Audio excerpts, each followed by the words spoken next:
Hey, Slick Talkers, thank you so much for tuning into this podcast. And I know that if you love this show, you'll also love my morning show called Good Morning Hospitality with my co hosts Michael Golden and Brandy Canali, as we spend 30 minutes every Monday morning to dive into the industry's top latest news and trending topics. So go check it out on wherever you find your podcasts at Good Morning Hospitality. And you can live stream with us on Monday mornings on LinkedIn, Twitter, Facebook, and of course, YouTube. Now, I hope you enjoy this episode. Regardless of the vaccine and all the things coming online and the world returning to some semblance of normal, communication and the guest experience through technology is the golden ticket. We're playing the long game. We know that that COVID has changed the way that the world operates.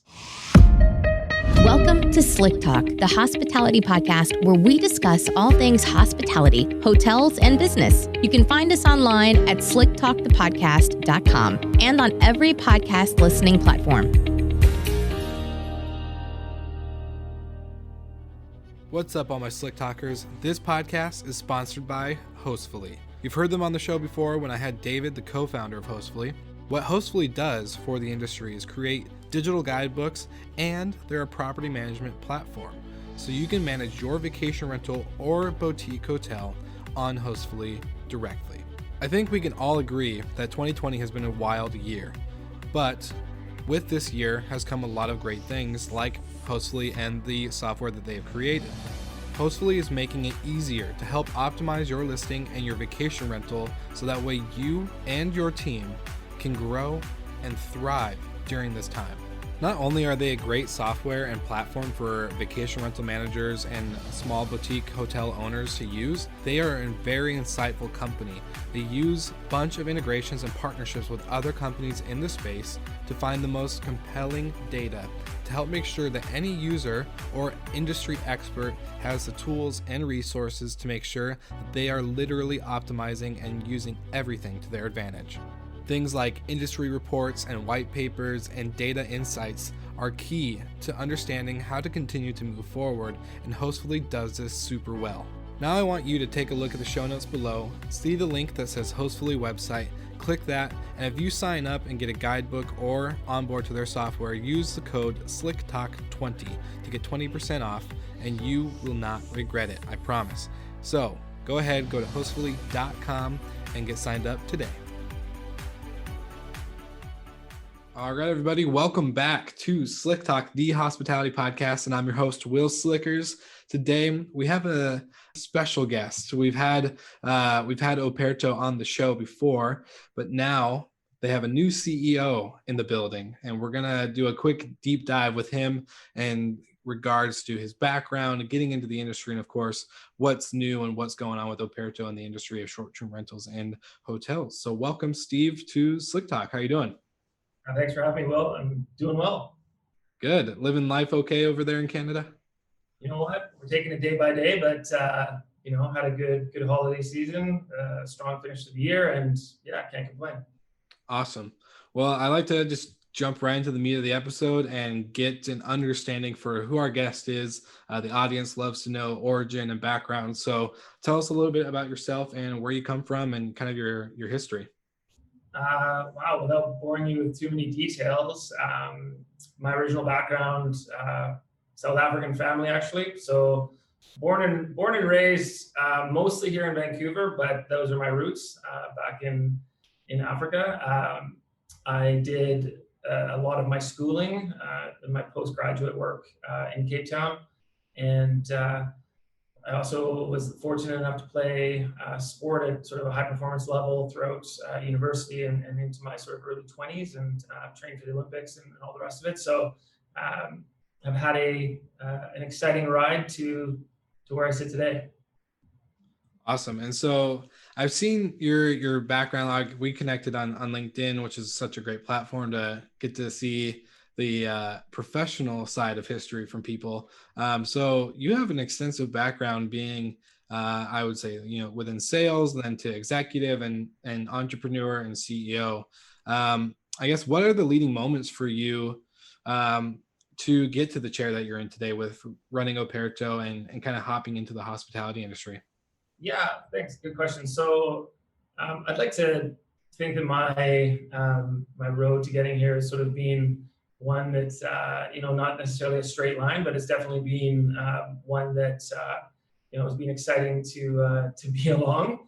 I've tried my hand across the board in sort of large multinationals, and have started and sold off a couple of businesses myself here in Vancouver. So I've been very fortunate to have a sort of a wide variety of business experiences. And I think that what led me to Operto was a bit of a chance.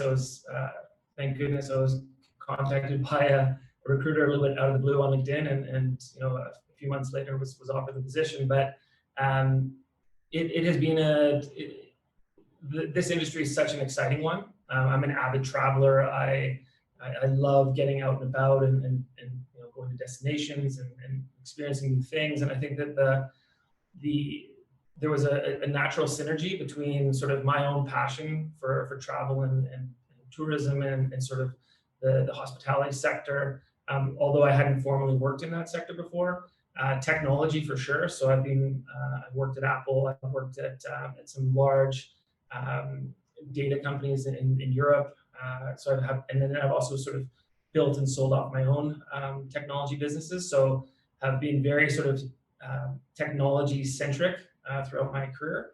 And so Operto was very much the nexus point of those three journeys.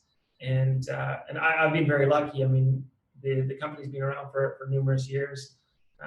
We've got a fantastic team here, and I think that it's exciting for me to inherit a company that isn't in the changing room still or on the starting blocks, but is actually the race has started, and I'm sort of picking up a company that is definitely found its stride and has found its niche and where it sort of wants to play in the market. And for me, that's super exciting, right? Because there's a huge amount of tailwind behind us. I think that our solutions are solving major business issues, and we will continue to do so.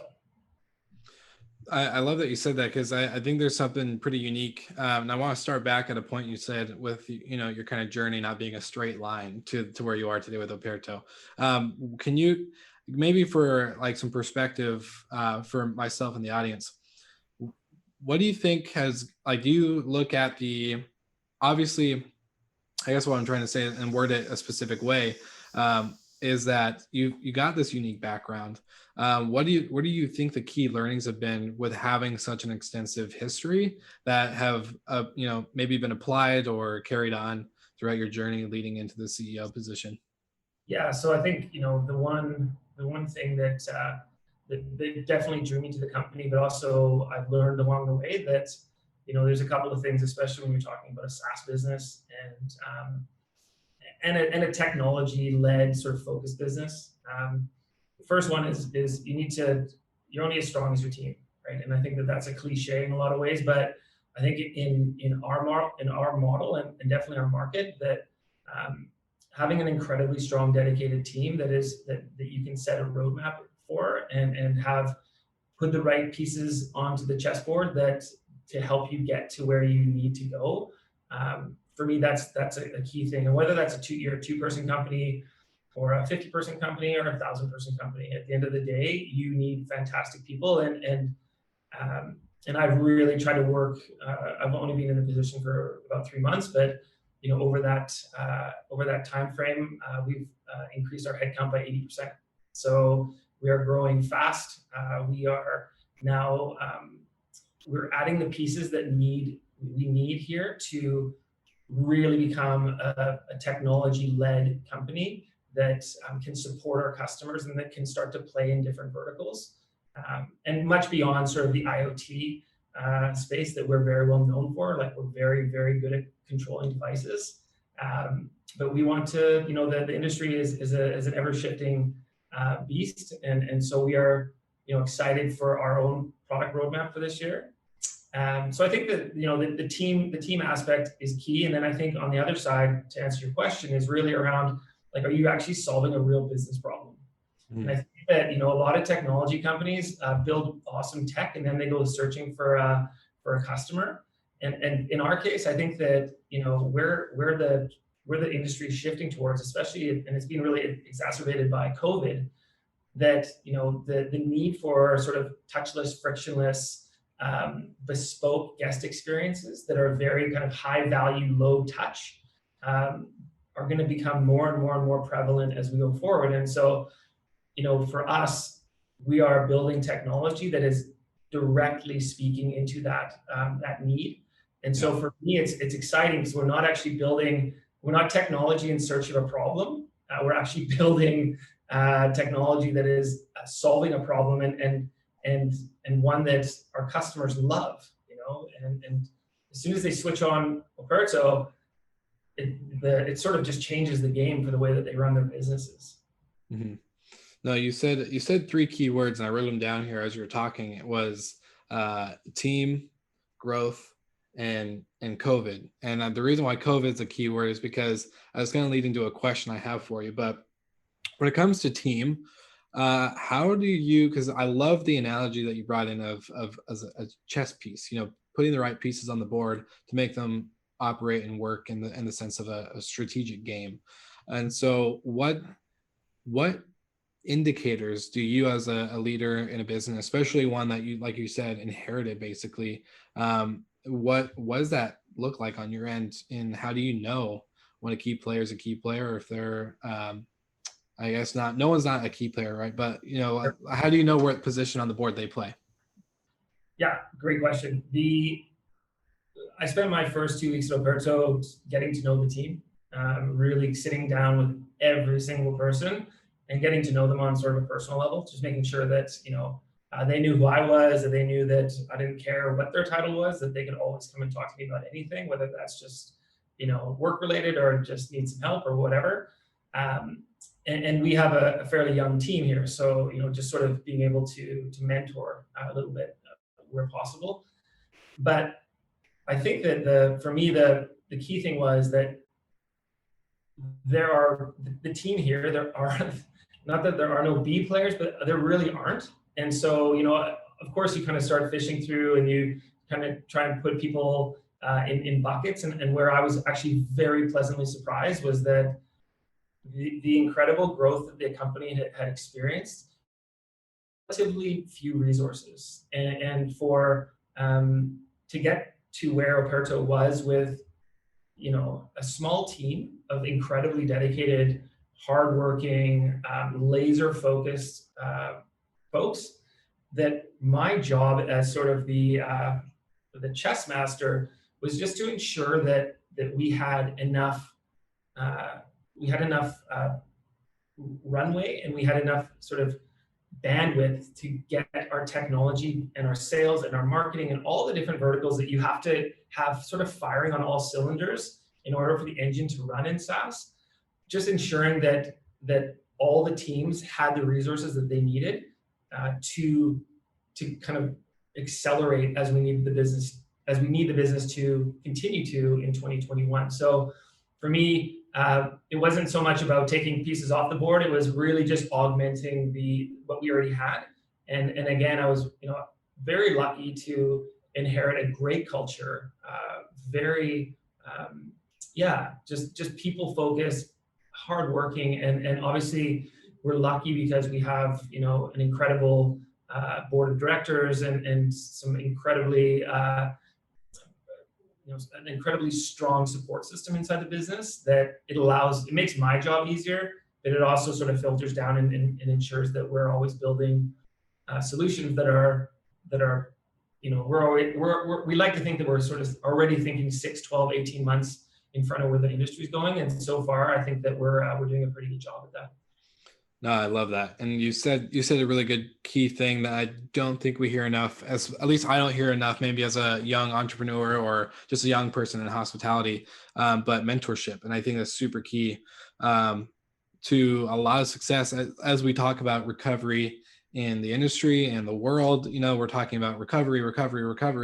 But yet I guess the door and the opportunity of mentorship is really limited because for so long, the phrase, well, this is how we've always done it, has been used. And now to hear, that new perspective of, well, this is how we've always done it, this is how I see it can Yeah. change from a younger standpoint, and to being given the opportunity to innovate and initiate change has been a little bit Well, harder. I was such a newbie in this space that I'm sad to admit this, but I will, that it took me about 2 weeks to figure out what a PMS was. And it took me about 3 weeks to figure out what an OTA was. That wasn't because I was like, from a pride perspective, but it was more, I wanted to figure things out. And just to kind of give you a sense of how not from industry I am, that I was, I think it's also refreshing that when you come in with a completely new set of eyes, you don't have any preconceptions around how a business should potentially run. And so just being able to sort of sponge up and come at a problem with it doesn't matter how things have been done in the past, with like the COVID curveball we've all been thrown, that I think you can throw the rule book out, and it's kind of greenfields for everyone. We don't know, what does tomorrow's traveler actually look like? What does vacation rental look like in 5 years from now? I don't think anyone actually can answer that question with a straight face. I mean, we can all sort of give our best gut instinct around where we think things are going to go, but in terms of has anyone got the magic bullet yet? I don't think so. And so for me, that's exciting, right? It's being at the sort of the bleeding edge of the industry and working alongside our partners who are very much future focused, technology first. That's exciting for me, and one that I think that our team is now perfectly staffed and also focused towards delivering for our customers. No, again, amazing answer, great execution. I love it.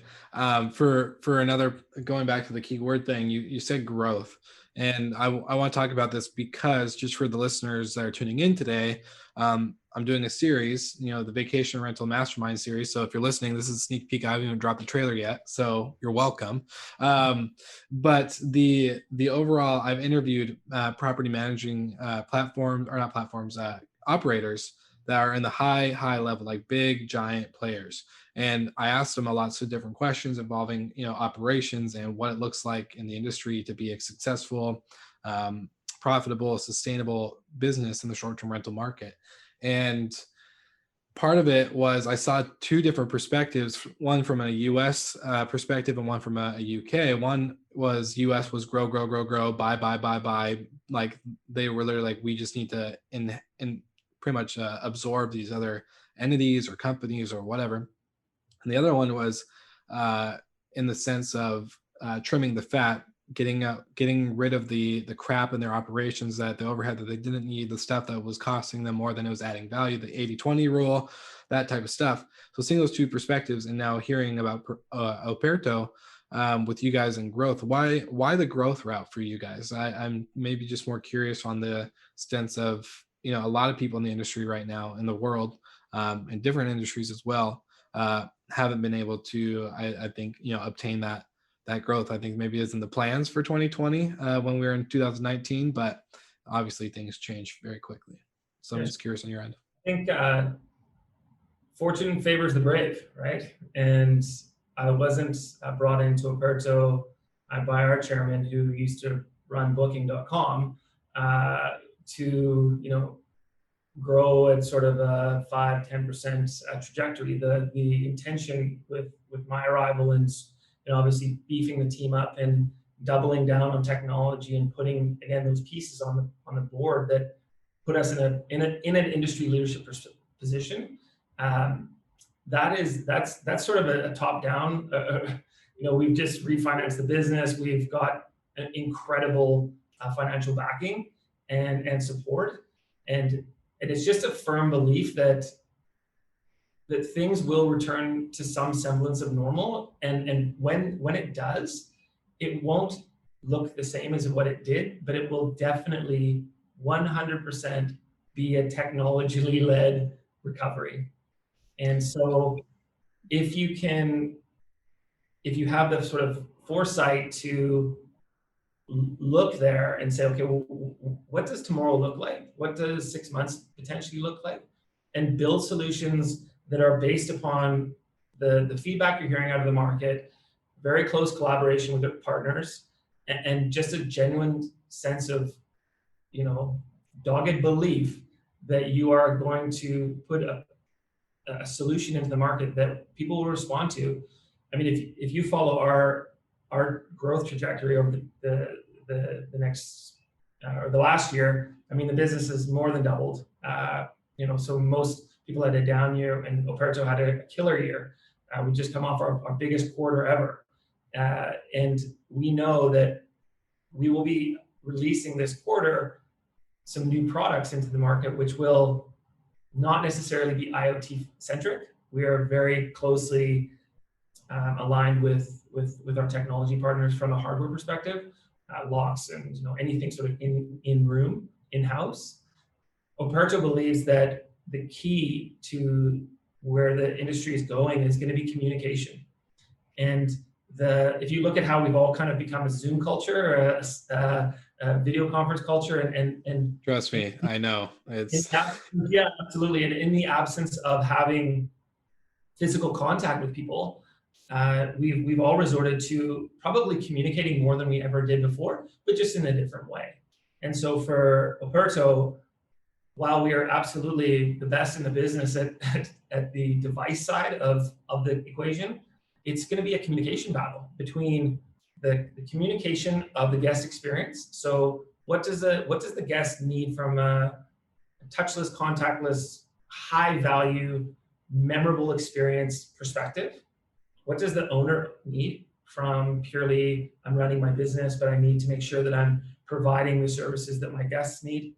And then on sort of the ancillary side of this, housekeeping and all the service providers that sort of enhance the guest experience and also support the owner's business. That sort of triangle between those three, and whoever can solve that, or at least where we believe it's all going, is going to be some sort of connection or connect between owner, guest, and service provider. And so that's where we're looking. We don't pretend or think that we have all the solutions right now, but definitely where we're leaning in and listening is in that space. Because I think that regardless of the vaccine and all the things coming online and the world returning to some semblance of normal, communication and the guest experience through technology is the golden ticket. So from what I understand, just from what you said, it's more of a long-term play and with the growth involving, it's not just a grow to get through COVID and hope that we make it out on the other side, but it's more of a growth in the sense we're here to stay, we're here to bring change, and we're here to really help the industry as a whole. Absolutely. We're playing the long game, absolutely. But we know that that COVID has changed the way that the world operates, and we're putting solutions in the market that will allow us to grow long term. Whether we stay in some sort of semblance of a lockdown or people can travel freely this year, hopefully. That we believe that the fundamental paradigm has shifted to one that will always be a technology-led world. Now, kind of a two-part question. We talk a lot about technology, and I've always been, I kind of gave you my background. I started at the front desk at a luxury hotel. I'm very people-oriented. That, obviously COVID's kind of stopped that. We're very much tech communicating world now. But at the end of the day, I'm always about the human-to-human connection. Is that something you guys still see as a valuable part with the enhancement of the tech side? Yeah, you know what? I think we want the guest and the owner to be in total control of what does the interaction look like. If you want the face-to-face interaction, if you want some sort of human connection, absolutely you can. If you want to go down to the hotel spa or the gym and go to the restaurant, go to any local attractions around the place that you're staying. There's absolutely going to be that market still. But what I think is going to happen is that through really good tech, you can actually choose how much you want to participate in that interaction, right? So if you want to just kind of check into your place, put your feet up, and do nothing except chill, and that's cool. If you want to put your bags down and have a completely different experience and go out and check out the area and really immerse yourself in the surroundings, you can also do that as well. So and clever technology will allow you to dial it up and also dial it down. And I think that's going to be where we're going to be looking for guidance, not only from our PMS partners, but also from our anyone who's an Operto customer, to get that feedback so that we are building technology that facilitates that interaction. Yeah. So it sounds like you guys are really going at the trend, which I don't think is going to be, I hate calling it a trend because I don't think it's going to be a trend anymore. It's just going to be natural law, but flexibility, right? You guys are focusing on giving that flexibility, and flexibility involves all stakeholders, service providers, operators on the ground, guests, owner, neighbor, everybody. Like we just need to be an industry and a world that's more flexible. Yeah, and there's no magic bullet for this stuff, right? So no two owners look the same. Yeah. No two guests look the same, and so we just need that. We do need that sort of sense of flexibility where you can create a very bespoke, custom tailored experience to the guest, while you're also helping the business owner to run a profitable, lower friction, higher margin business, which is also something that is of paramount importance to us as well. Awesome.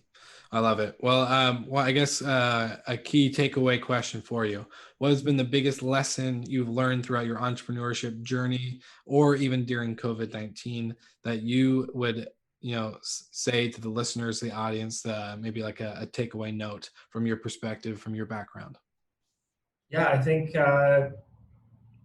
building team is key. So I believe in sort of three pillars when I'm building a team, and also sort of recruiting people into my team. Is they got to be able to tick three boxes. Do I trust this person?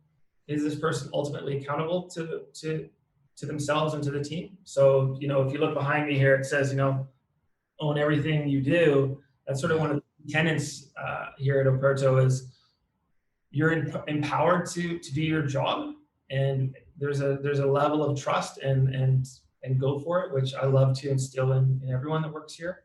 And I think the third one is one around authenticity. So be your authentic self. Don't be someone you're not. Show up. If you're having a bad day, that's okay. If you're having a good day, that's great too. And I think that if you can get and sort of do what you say, and actually follow through and make sure that people can really count on you, because especially in our space, there's very little margin for error. Yeah. and we got so many moving parts in our business that and I think this is the case in any business, that if you can't trust your team, you don't surround yourself by people that are smarter than you, which I love to report. I've brought in a lot of people who I would definitely consider smarter than me. That's the foundational building block for any business success. You can't get away from it. If you try to avoid it, you'll eventually get bit by it. So build team first, get laser focused around goals and measuring goals, and being able to tick goals off and set new goals and timelines, etc.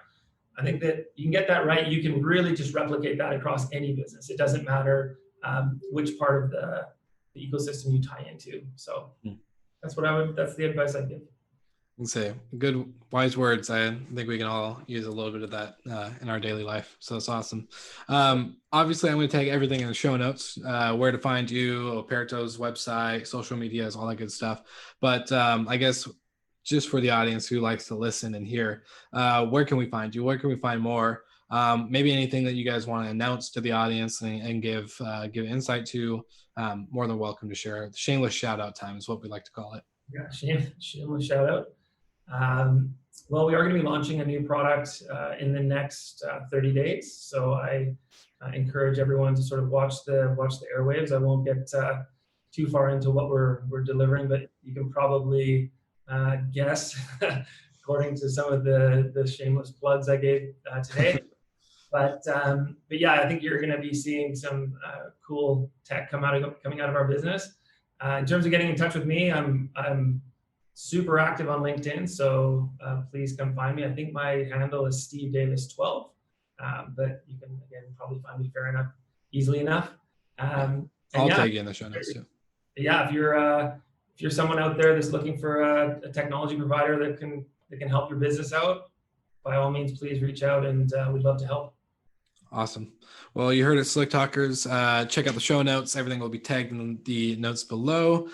We hope that you guys enjoyed this episode. Obviously, I think there's a lot to dissect from here. So I just want to say, Steve, thank you again for being on the show. It's been a pleasure. And I'm looking forward to seeing everything you guys do. Cool. Thanks, Will. It's been a pleasure as well.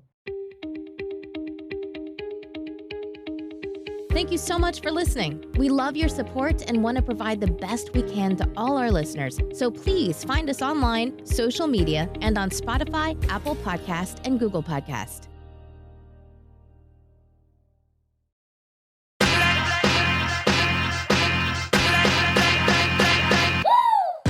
What's up, everybody? If you've gotten this far into the episode of Slick Talk, the Hospitality Podcast, then you are amazing, and thank you so much for tuning in. We want to send you two places really quickly. If you can, check out the show notes and click the hospitality.fm link. Check out all of our other shows on the podcast network. And don't forget, if you have someone that you want to hear on the podcast, then fill out the guest fill out form so that way we can get them on the show. Thank you so much for tuning in, and I hope you enjoy another episode of Slick Talk, the Hospitality Podcast.